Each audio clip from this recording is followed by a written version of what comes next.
Hello and welcome back to Fluid 2000. This is lesson 6, and today we're going to talk about one of the most important pieces of peripheral equipment that you will find on a hydraulic system, that being the hydraulic accumulator.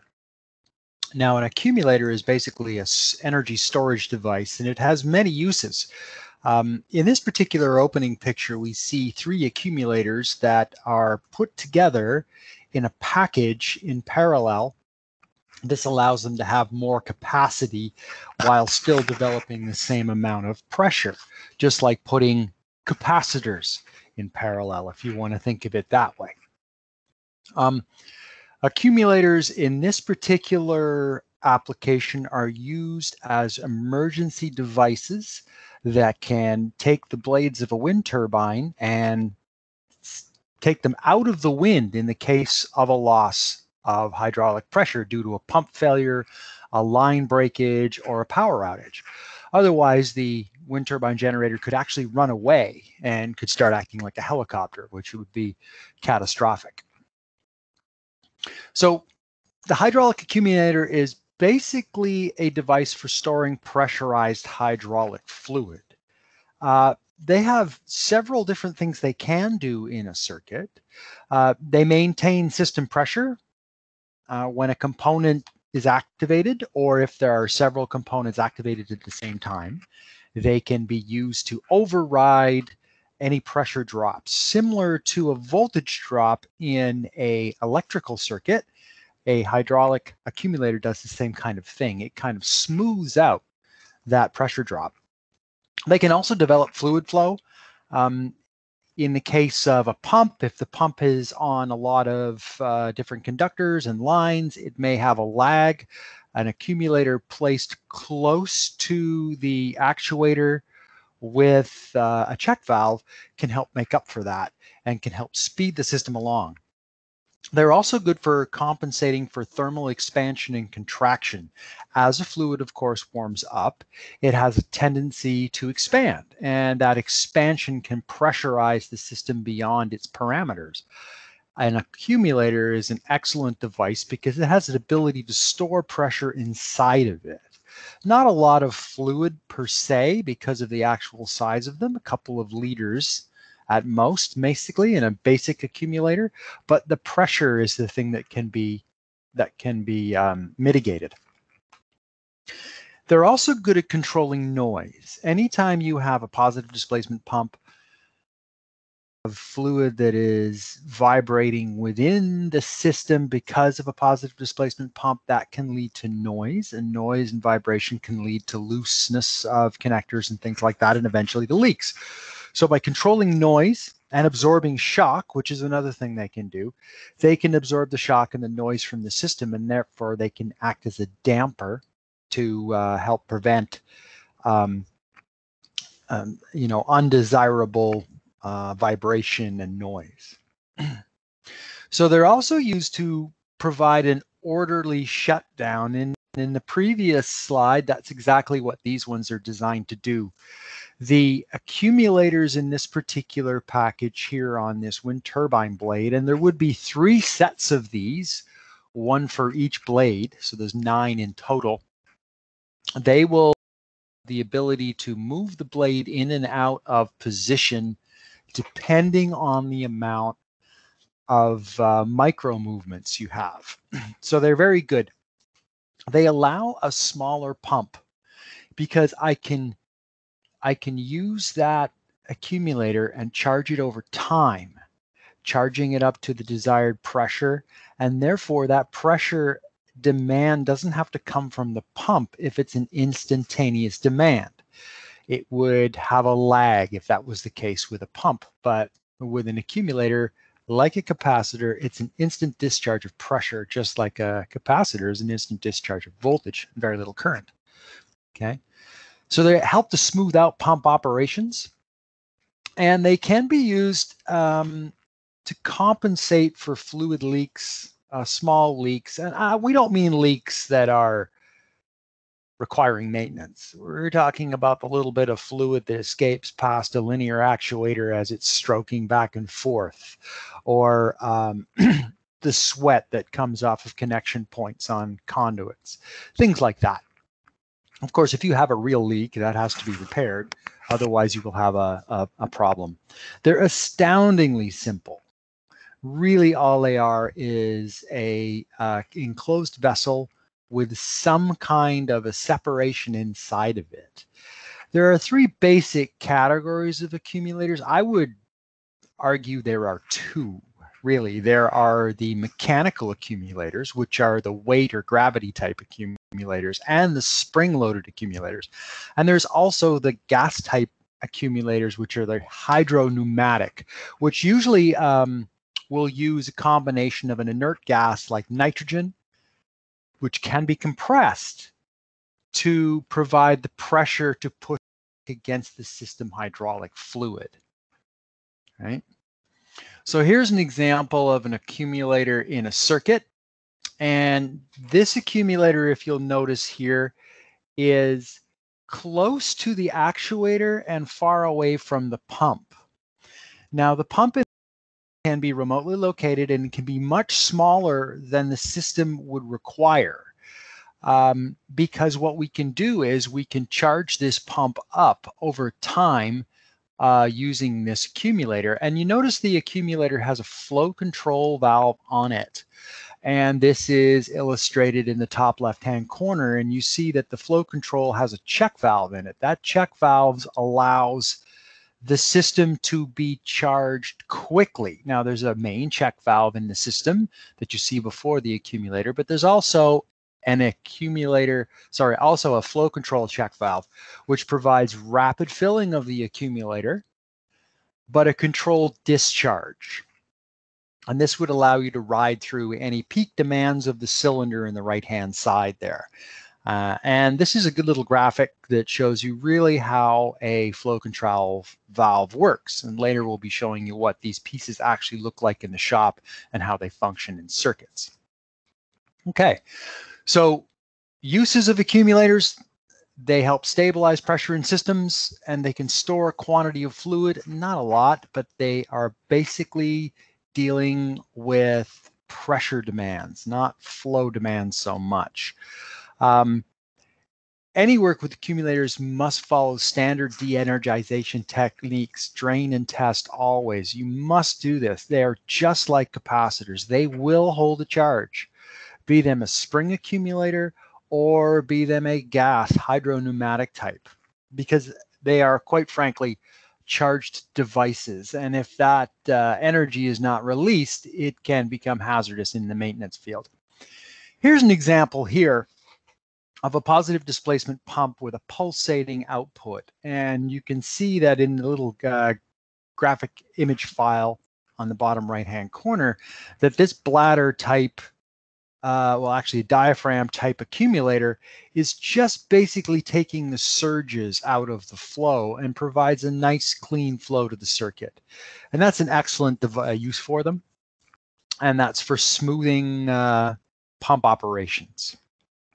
So a backup power supply, the accumulators can be used to do that. In the case of an emergency shutdown, they can provide a normal in-sequence shutdown in the case of a power failure.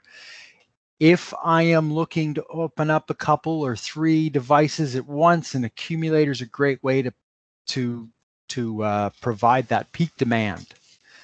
And I can also use it to store energy so my pump doesn't have to run all the time. So if I have a cyclical hydraulic load, for instance, like in the pitch rams of a wind turbine rotor, they can be stationary for minutes to hours at a time if the winds are basically stable. But as the wind drops off or increases, the pitch of that blade must be adjusted. Sometimes in gusty winds, it may need to be adjusted quite often. As a result of that, the accumulator comes in handy, so you don't need to purchase or supply power to a large pump, which would waste a lot of energy. So they're a great energy savings device. So here we look at the performance ratings. So a weight-loaded or gravity spring-loaded piston, they don't really have much capacity, about 4 liters. anywhere from 2 to 4 liters.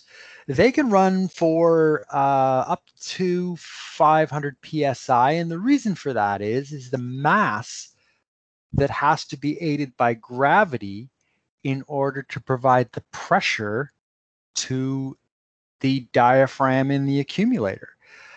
You're fixed. The thing that makes weight or gravity accumulators very useful is the fact that they will have a very good temperature limit, and also it is a linear pressure.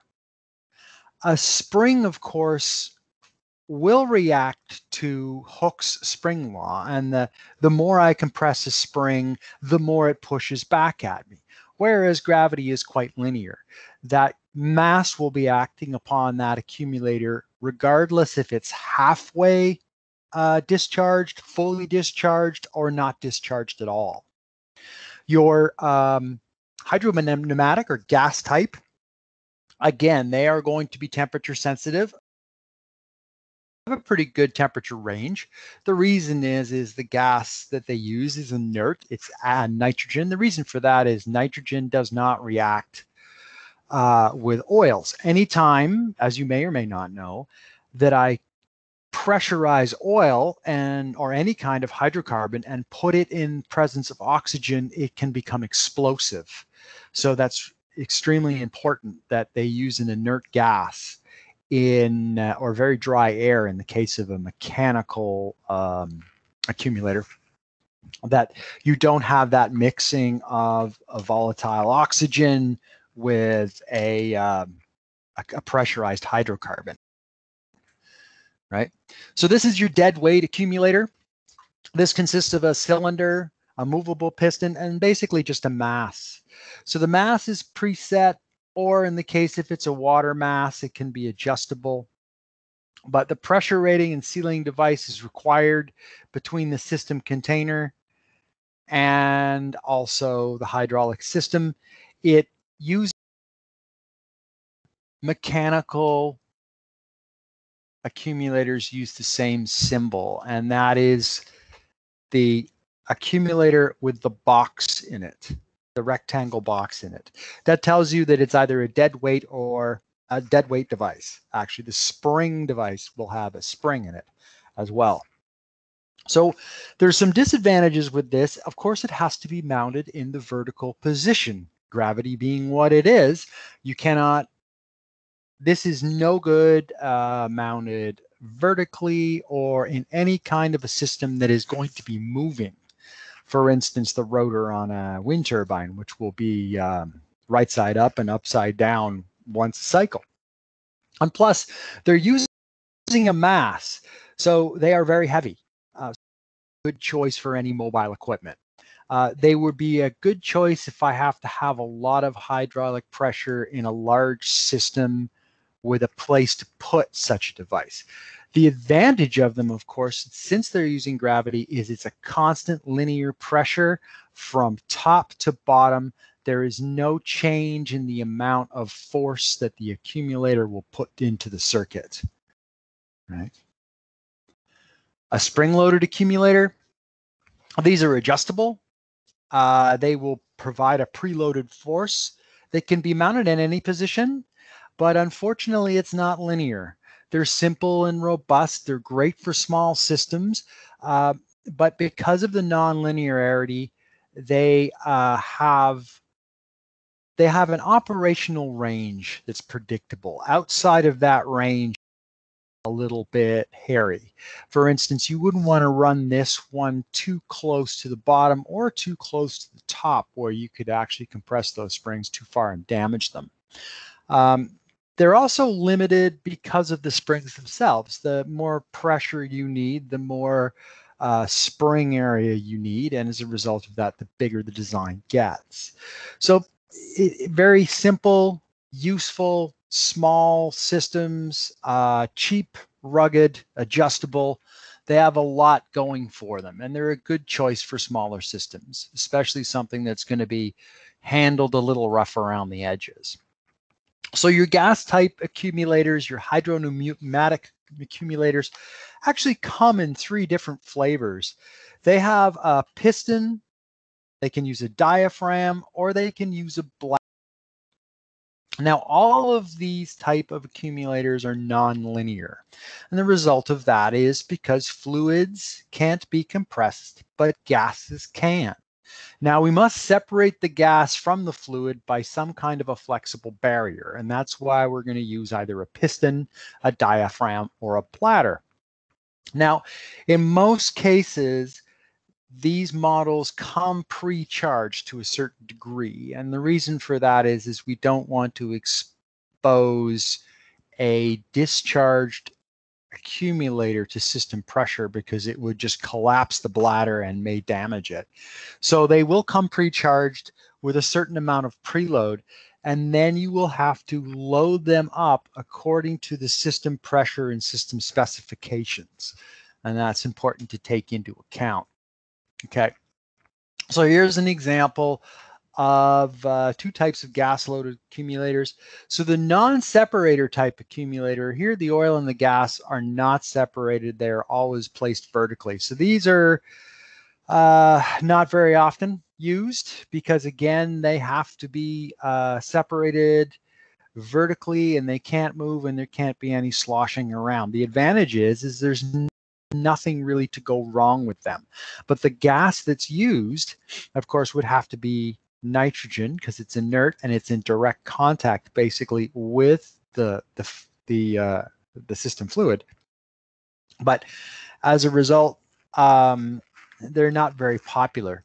The separator type accumulator, the oil and the gas are separated by some type of an element. It's either a diaphragm, a bladder, or a piston. And in this particular diagram here, you're seeing that we have a bladder type. And at the bottom of there, you'll see that mushroom type device, and that's called a poppet.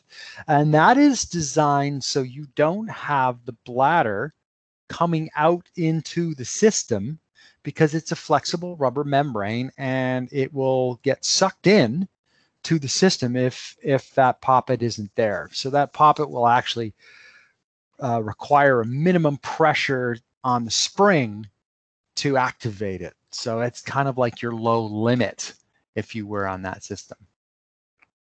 So an air bottle accumulator can either be used with system air. In the case of a plant, we can use a pneumatic system to charge my hydraulic system. Again, used in piston systems. And the good news about these is they can be changed on the fly. So they can be automatically controlled, that I can pre-charge my system for startup and then I can reduce it to another level for running and perhaps even a third for shutdown. They do require a feedback loop from the hydraulic system to keep the pressure or output from the accumulator at the desired level. So these are a really good choice in a stationary plant system where you have access to air and your parameters are known. And, so any kind of a plant situation, you can often find these. They're basically just a simple device that uses the compressed gas to control the uncompressible fluid. So here you see a technician recharging or pre-charging a gas accumulator. Now using compressed dry nitrogen, it is inert. It will not react with the rubber in the system, and it will not react with any of the hydrocarbons inside the hydraulic oil in case of a leak.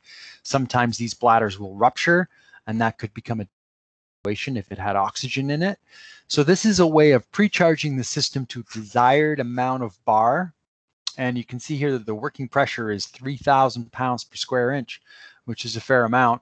So, you're looking at 15 PSI. You're looking at several hundred bar in this system. And you can see that the accumulator isn't physically very large. So it's not designed like a pump to move a large amount of fluid. It's designed to control pressure with a small amount of fluid. Okay, So here we have a bladder type accumulator. These are very common, and they'll often come with a cap in the top, so you can remove the top and remove the bladder and replace the bladder with a new one should something happen to the bladder. The bladders do sometimes wear over time and can get cuts and nicks in them depending on the age, etc., and the exposure to fluids over time. So you'll see here too that on the bottom of these diagrams, they have those poppets. And again, those poppets are to prevent anything from happening to the fluid to make sure, or sorry, to the bladder to make sure that it doesn't come out through the neck of the accumulator and into the system. So a bund-to-end bladder is a type of rubber that has been treated, and we'll get into that more with seals because we have a lot of bund-to-end rubber seals that are used in hydraulic systems because they're very impervious to mineral oil fluids that are used in hydraulic systems. They're really good with oil. So again, you will have the symbol of an accumulator with the triangle pushing down on the bladder, and the triangle, of course, is not shaded in ink, which tells you that it is a gas-powered system. So these are very serviceable. I can change the pre-charge on them, but they're basically set them and forget them devices. I may need to change them out. So the advantages of them is they come in a large array of sizes. They're a very simple design. I can get them pre-charged, and they have fewer leak points than a diagram. They are a bit of a pain to change. And generally what will happen is, I know in the case of wind turbine work, we end up just bringing up a brand new one or a reserviced one, and we'll take the old one back to the shop and repair it there and put it back into our stores of parts, because it's kind of finicky getting them out and getting them back in without damaging them. And you can't work on them with the system is under pressure. There's all kinds of reasons why you need to bring them in. So a diaphragm accumulator is sandwiched between the two halves. So basically it's a flexible diaphragm that moves up and down, and the diaphragm is sandwiched between two halves of the accumulator, and it either has gas or a spring on top of it. And gas and a spring, remember, both of them are going to be non-linear. The harder you push on them, the harder they push back. You also have to be careful with these ones. They can become overpressurized and pop the diaphragm. And this is a common problem with surges or failures in check valves and things like that.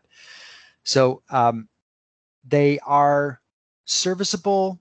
You can replace the diaphragm with the right size, and the diaphragm is basically an accordion device. It has perforated, or not perforated, but preformed folds in the accordion of the diaphragm, and that's generally where the system will fail.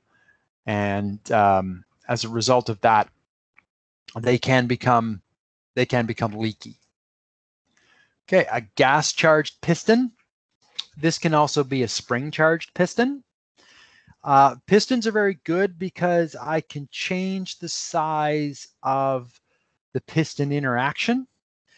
And as a result, I can have a large area pushing on a small area to provide a pressure magnification, if you will.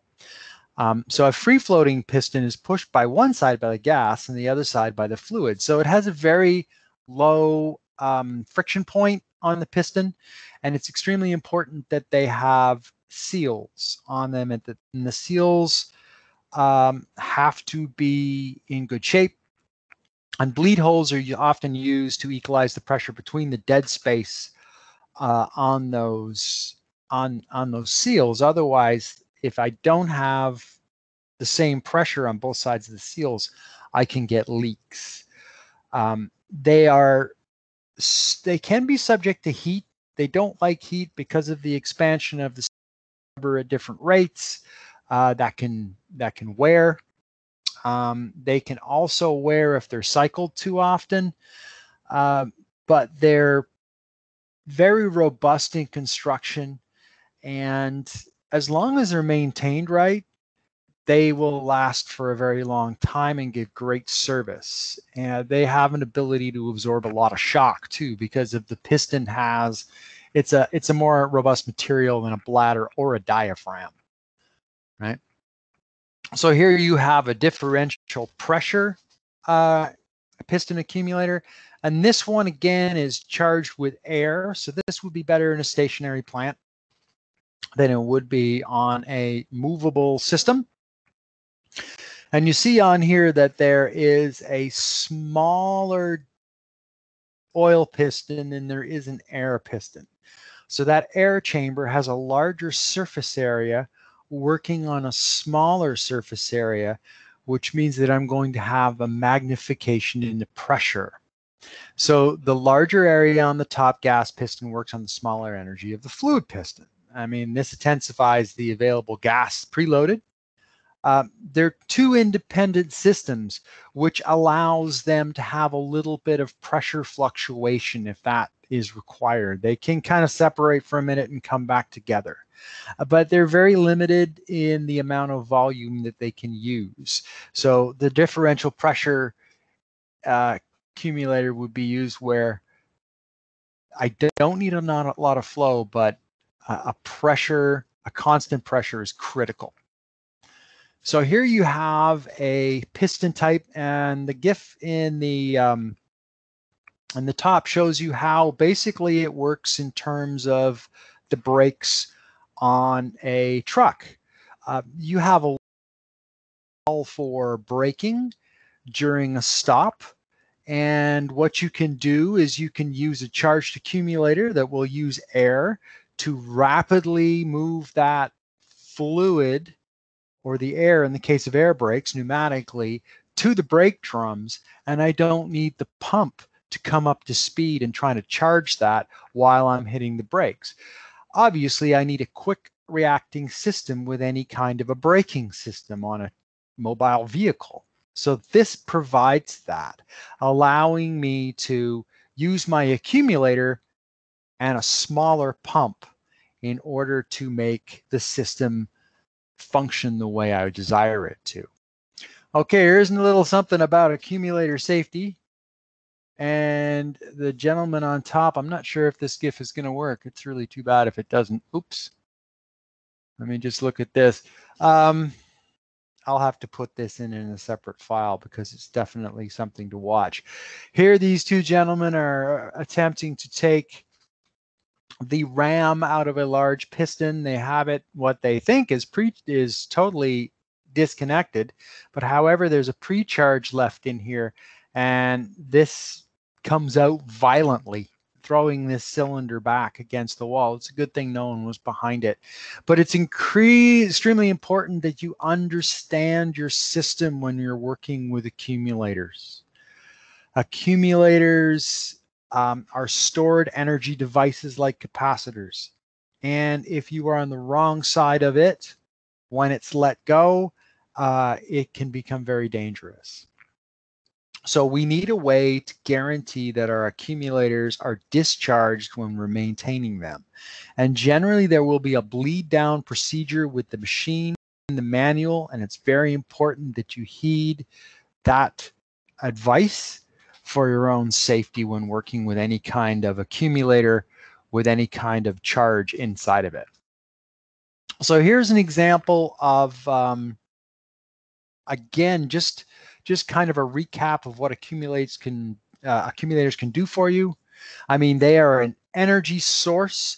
They're a supplemental pump. I don't know if I'd call them a supplemental pump. They're more like a capacitor. They'll provide a pressure ride through in case of a quick startup or when I need quick reaction time. They can also be used as an emergency power supply. And here you see there's a check valve which prevents it from bleeding back towards the pump. But in the case of a power outage or a cut line feeding my pump, I can still bring that system to a stop in an orderly fashion by using the pressure of the accumulator. And generally, they're designed that way. They're great for shock absorption on a system that has a positive displacement pump, where sometimes I'm going to have that pulsating output from the pump that helps to dampen that. Great for thermal expansion. Anytime I have a fluid that's running through a system that is creating energy or using energy, I'm going to build heat. And this heat can be taken care of by using the accumulator to allow it to expand and absorb that extra volume, as long as it's not too much, obviously. They can make up for micro leaks. And again, you don't use an accumulator because you have a leaky system. You fix the leaks. It's just like you don't put a bigger bilge pump on a leaky boat. You fix the holes in the boat. You just don't put on a bigger pump. Pulsation dampening, I've already mentioned that. And it's a great compensation for what they call pump yoke lag or a pump lag. We just call it pump lag. I've never heard anyone call it pump yoke lag. Anyway, what that means is sometimes it takes the pump a while to develop that pressure and fluid flow through a lot of piping. An accumulator can get you through that ride through, especially if you've got a bullet of air in there somewhere traveling around in your system. Okay, so they're quite a simple device, accumulators, but they have quite a few uses in circuits, and you will see them basically on any real hydraulic system, operating machinery, or a process will generally have an accumulator or two somewhere along the line. So take a look out for them and make sure that you understand the safety precautions when using accumulators, and that you are, you have them blanked off and safe if you're ever changing them, and that they're depressurized if you're ever opening them up. Okay, well, that's it for accumulators. And we'll see you next time when we'll talk about seals and accessories.